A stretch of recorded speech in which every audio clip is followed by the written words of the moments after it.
Interesting.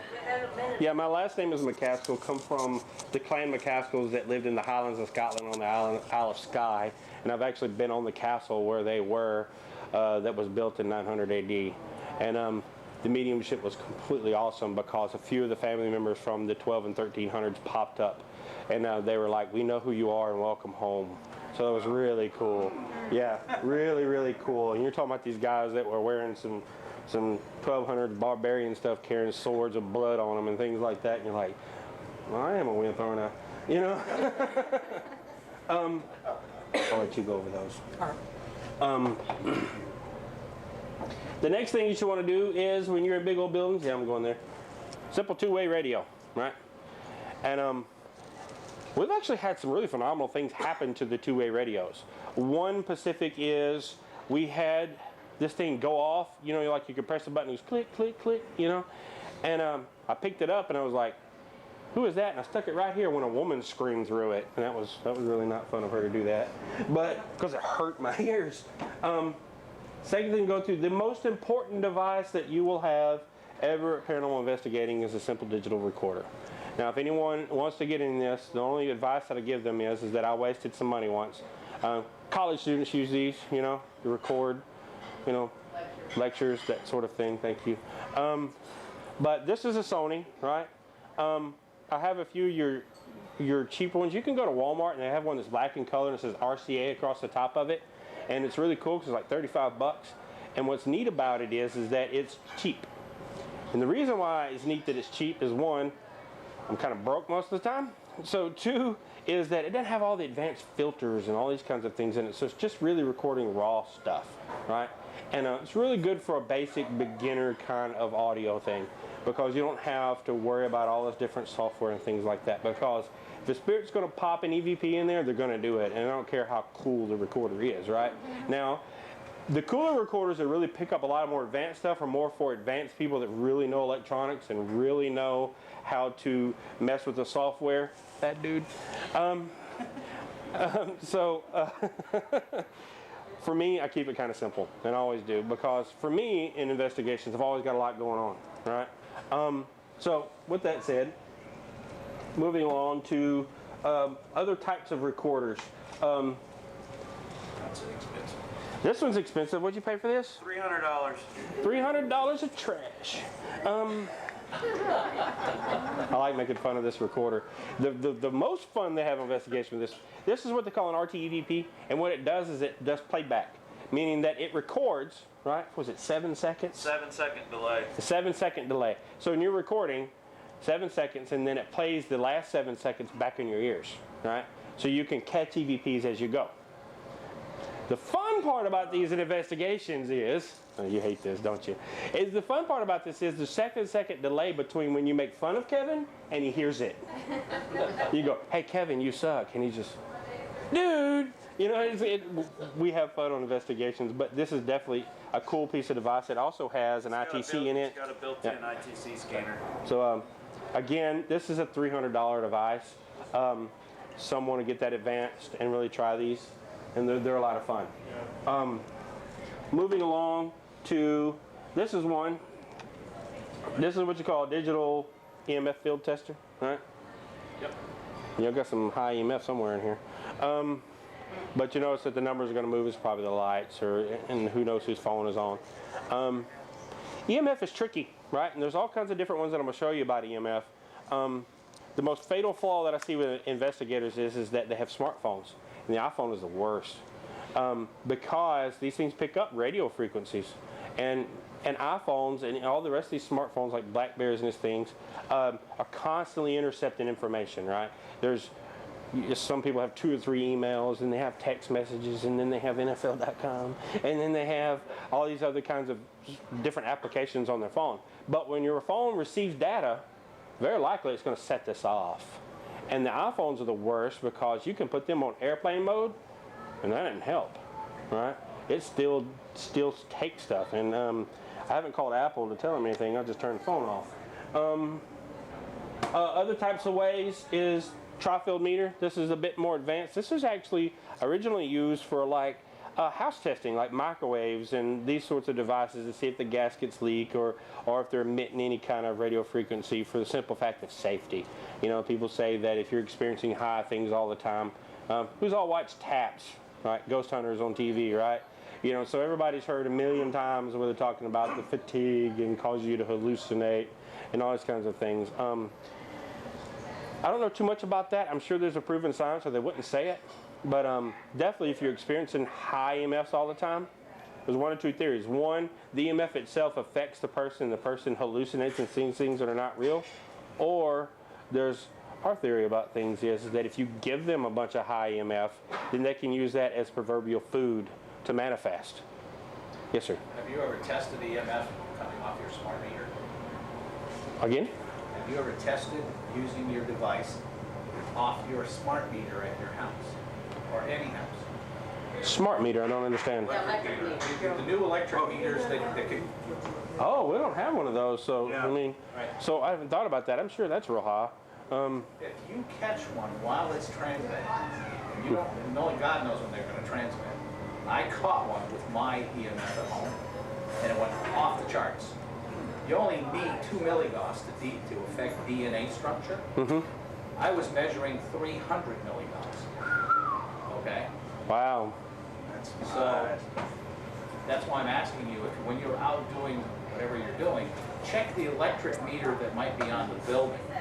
What we do, now what we always do with milligauss and that kind of thing is, there's so many transient things, right? You know, cell phone towers and these kinds of things that you could get false readings, especially with the K2, right? And which is this job right here that's actually on right now. The K2, of course, if you're close enough, and again, I'll just pass it around. Everybody take a look. If you wouldn't, take a look, pass it around, check it out. If you'll read, there's a series of numbers on there, and the higher the milligauss is, the more the lights light up all the way across. Now, we've had all kinds of different hits with the K2. Now, what happens is, like you're talking about, we do not know if there is a power box on the other side of that wall sometimes. Sometimes we don't know what electric interference is in walls and things like this. So any kind of K2 hit, we dismiss unless we can get conversation with it. If you can get the thing to light up per answers to your questions, then you got something, right? Yeah. But other than that, we let them go, right?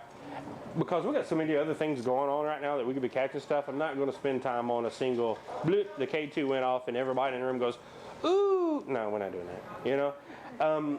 Because they could go off at any given moment. I went halfway through a case once and forgot to turn my phone off. And I wasted 4 hours of investigation going, and once was even cool because it went off and I went, oh, if that was somebody in the room, could you make it do it again? Boom, it went off. And I was like, okay, light it up once if you're female, twice if you're male. And boom, one. I was like, oh, we got a female ghost. And then it started going, ding, ding, ding, ding, ding. I'm like, wow, you're really acting crazy. And then it hit me and I went, pulled my phone out of my pocket and it was taking an email in, or I got a text message or an update or something. I was like, oh crap, you know? So maybe they have gender problems. yeah, maybe that too, you know? There's that going on. Don't make that angel mad. Exactly. This one is your standard thermal, basically a tip gun, you know? Probably everybody's seen these. Just check temperature, ambient temperature in a room. These can get kind of fun because Jefferson Hotel had an experience of one of these with a lady that was in one of the rooms. And babe, I talked to an ACA guy about this extensively once. We asked her to drop the temperature in the room. Within 11 minutes of the video, the temperature dropped in the room 39.5 degrees. And we felt it. The weird part about it is it was on that half of the room, not this half of the room. All right, so that got weird. But the problem is that I was pointing in a general area about where, you know, like the vent would have been 6 feet above that, right? You know, so I thought that maybe I was getting a problem with the vent, the air coming through, and I was picking that up while I was getting the difference is. But you move it over on this wall, and it was like 76 degrees. You move it on that wall, it's like 42. Right? Then you move it in the wall behind you, it's 42. That wall over there is it was in the 50s somewhere. So it was just like each one of the walls were a different temperature, but in the middle of the room and up there was both 42 degrees. Just move it 6 feet to the right, 72, 74. And then it'd go up to in the 80s on the right side. And I talked to an AC guy, I was like, is this possible for an AC to do this? He goes, no. Not to mention that it was about 71, 72 degrees outside with about a 2 or 3 mile an hour breeze. That was it. So very strange what went on that night. Another thing, now I didn't bring any of the stands with it, but this is your standard. This one here is just got a 30 gig hard drive. This is a Sony Handycam. It's a simple handheld camcorder. The reason why we use Sony's though is because they have night shot. They have 0 lux capabilities. Sony's the only one doing it that I know of. To add to that mix, they have what? What did you say? Sony's the only one that has what? night shot. 0 lux is the way to measure how much dark a thing can see into. To add to this real quick, just so you see it firsthand, I'm not going to get crazy with it. Of course, this wouldn't open up, but if this was set up right, the screen would be open. But this is an addition. You flip this switch, and this is all our lights. And what it does is it magnifies the capability of the camera already. So instead of seeing into the dark 6 to 8 feet in front of you, this is a bad dude right there. This thing could probably see 40, 50 feet down the hallway. So when you get the difference of like one of these that can see like 20, 25 feet down the hallway. So again, this is one of the Martin Bravo Mad Scientist creations. It's really cool. Without using Mad Scientist, just because it sounds cool.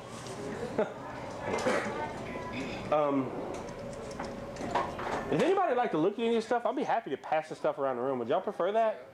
Would y'all like that? Okay. We'll start here. You'll probably cut that on. I didn't do that. Yeah, exactly. We'll start passing some of this stuff around. So look at it. While you're doing that, this is really theoretical, and this piece of device is probably the coolest, worst enemy I've ever had. And the reason why is the way it talks. There's not a battery in here, is there? It'll fire up. Anybody understand what that said? No. That's my problem. I slowed it down. It's phonetic voice is what it is, and what that just said was dictionary mode. The theory of this, and I'll just let it play it a little bit. This light will come on, and then it says a word shortly after, right? See, I don't know what you just said, and you pretty much got to be in a quiet room. And we've had some phenomenal things happen with this, and we've also had some not very much things happen with this before. But what it is, this is a device that is created by a man named Bill Chappell. His website is digitaldowsing.com. Bill Chappell does a lot of cool things in the paranormal field with building equipment such as this. This is called the Ovilus X, and it has many different forms of things to it that it does. But with dictionary mode, what happens is there's 2,500 words that are pre-programmed into this device. The theory is that if you've got a spirit in the room with you, can go through that dictionary, right? Fumble through it and find a word to make it speak out. With it being an answer to the question that you asked, right? The accuracy rate, if I were to guess, and I don't have a chart, we hadn't put it on there, but the accuracy rate is probably 20-30% at best, right? Bill's website, Ovilus X is 1 in 72. Okay, 1 in 72. So. The original one was 1 in 1,500. Yeah, wow. He's getting better. Yeah, he's getting better. The cool part is that you can go through and you can change the word bank. You can take different words out of it. We had some really cool stuff happen with this one night in an area where a darker spirit was. And we got some answers across this that were pretty wild. Moving along. This one's what we call an EMF Pop. Ooh. Anybody in here, before I do that, have any sensitivity to EMF? We have an investigator on our team that when I turn this on makes her sick. All right? So does anybody know if they have any sensitivity to EMF? And if you don't know, you're going to find out. Electromagnetic field. And basically, to give you an idea of how to measure that, this is a pump basically that creates this electromagnet like he was talking about, and you can watch it. Is it setting it off? Right. And what it does, you see the light up here will change, and what it does is it's changing the constant of the frequency. I mean, it's faster, faster, faster, stronger, stronger, stronger, stronger, right? So, yeah. This is Mr. Strong here, you know, because it just pegs it out constantly. This is one of Martin's creations, right? Versus the one that I just showed you is a creation of Bill Chappell from Digital Dowsing. This man here, Mr. Bravo, takes stuff that he finds already, buys it, cuts it, makes it better, right? That's what he does. This is kind of your logo in it. Yeah, yeah. So anyway, you can see the chain, right? Break a pipe in here. That was back to the K2. If somebody wants to pass that around. Did we do that already? We did that already, didn't we? Moving along to stuff more fun. It's static. It's opposite. This is opposite EMF. This picks up static electricity, and you know it's called a paracorder, and had this thing a year and some change now, and we've had 15 minutes in one investigation where we actually caught some stuff with this thing that was actually tangible. That you went, that's weird. Why is that happening? Well, we have you know, Jefferson too, though. that's the only place. Jefferson's the only place. Hill House. Oh yeah, y'all had something happen in Hill House with it. So there's two, right? And what does this thing cost? $100. Yeah. So it's $100. It's called a paracorder, and it's got this little ET phone home looking hanging out here, right? But what it does is it detects static electricity, right? So if a field of static moves across, it's going to pick it up. That's what makes your hair stand up. Yeah, makes your hair stand up and that kind of thing. I have a question. Yes, ma'am. I mean, I thought we all have the electromagnetic field, right, around. So We do, but it's not enough to set one of these off, right? So using those things, if there's ghosts or whatever in the room, is what? Theirs is higher, or? They can manipulate the energy in the room. That will start with a long conversation of substance. What are spirits made out of, right? And we have found that they can manipulate specifically anything really, but electronic devices and anything electromagnetic, they can manipulate these kinds of things. We've seen it happen over and over and over again. With those, you're just asking them to set those off So we can know they're there. Exactly. We're just asking them to prove their existence in the room. What are you doing? Are you trying to get the ghost to go on or move on or to find out where they're from? For me, I don't really use any of this, right? I really don't. And from time to time, I'll have a K2 or a recorder. I mean, the recorder's pretty cool for me because I have troubles, I have troubles with, the biggest thing that's ever happened to me in investigating this is that I have a spirit talking to me, and I know it. I can't hear him. And I don't know why. I've had this happen numerous amount of times where I've got this gut feeling someone is screaming at me, and I can't make it out. And I've used some of this stuff sometimes, such as the K2, to say, if you're screaming at me, light this up. And everybody in the room sees it go boom, you know, lights up. And I'm like, okay, so scream into it. I'll pick a recorder up, scream into this, because I can't hear you, you know, and I don't know why I can't hear you. And sometimes we'll get EVPs, sometimes we don't. So I don't understand that break that happens there. I don't know if it's their fault or it's my fault. And I try to talk to the spirits on the other side rather to try to figure it out, right? Because it's one of those things that boggle me, that I can't understand why that goes on that way. So your overall goal whenever you go out and do these things is to what? Find out information from them, why they're there, and to get them to go, or what? Our overall goal, if we're going on a case somewhere that we've been called upon, our overall goal is to answer the questions in which our person that has contacted us wishes to find, right? That's, what they want and where they want to go with it. We picked up things that change their thought processes about what's going on here. Man, we've been in cases before where this woman was just, man, she was messed up. There is a demon in my home, and he's doing all kinds of crazy stuff.